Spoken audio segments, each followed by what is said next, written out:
un métier, c'est un commerce. Non, c'était surtout pour l'ambiance.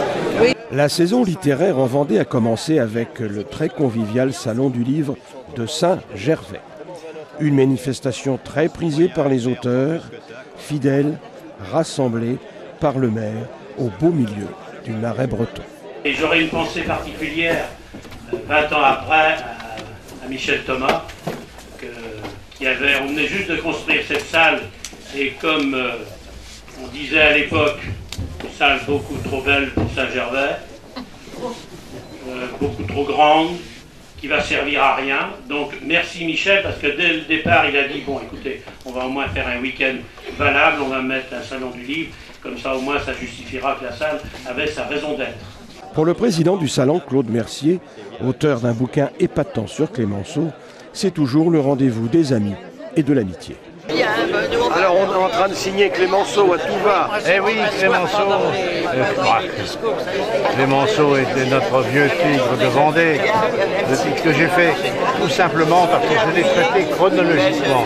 Beaucoup de gens ont écrit sur Clémenceau, ils ont fait des chapitres, Clémenceau et les femmes, Clémenceau et la religion, Clémenceau et les artistes, Clémenceau et et les gens qui ne connaissent pas très bien la vie de Clémenceau, ils savent très bien où ça se situe, avant l'affaire Dreyfus ou après, dans la vie de Clémenceau. Donc j'ai voulu faire la vie de Clémenceau chronologiquement.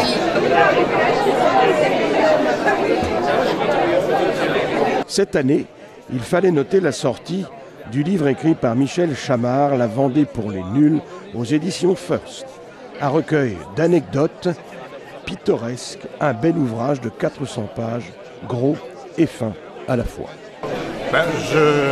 J'en parlerai d'autant plus facilement que j'ai été moi-même un nul pendant 40 ans, c'est-à-dire jusqu'à mon installation en Vendée.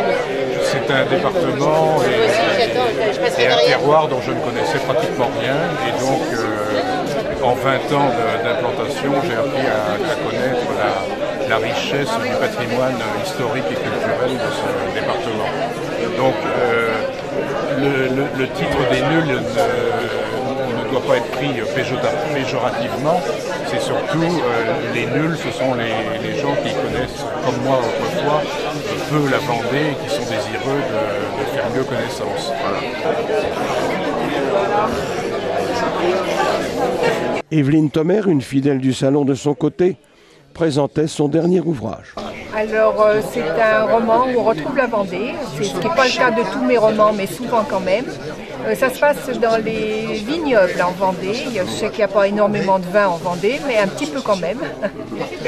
Donc il y a une histoire à suspense, hasard ou destin. On me dit que c'est un joli titre, j'ose espérer. Voilà, des questions qu'on peut se poser au long d'une vie, à savoir quand on est tiré vers dans des endroits où on ne veut pas aller, on peut se poser la question de savoir qu'est-ce qui nous pousse. Voilà.